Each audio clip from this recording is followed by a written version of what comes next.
Okay, that's settled. How me and Bandit happened to be in New Orleans when the hurricane hit.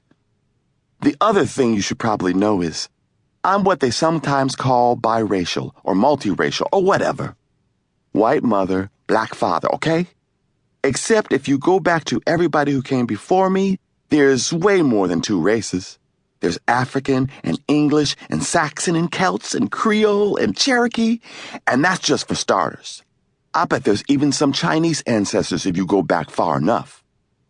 Turns out Trissy Jackson has strong opinions on the subject of race and color. Multiracial? No, that don't say it.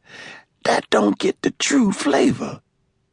You of mixed race, boy, she says, studying my face and humming to herself, which she does all the time.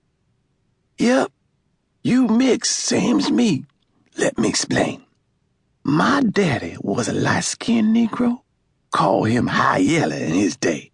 That was an insult. But he did think very high of himself, come to that. See, one of my daddy's grandfathers was white, and his own mama was a Creole of color, which is partly African blood and partly French blood, descended by way of the free people of color, a whole class of their own. So you all kinds mixed together. But it don't matter who was my daddy's people. My daddy was colored because African blood made you colored. Even if half your ancestors was white, Them was the rules. Them was the laws.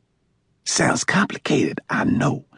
But in the day, we all knew what was what. Who was who.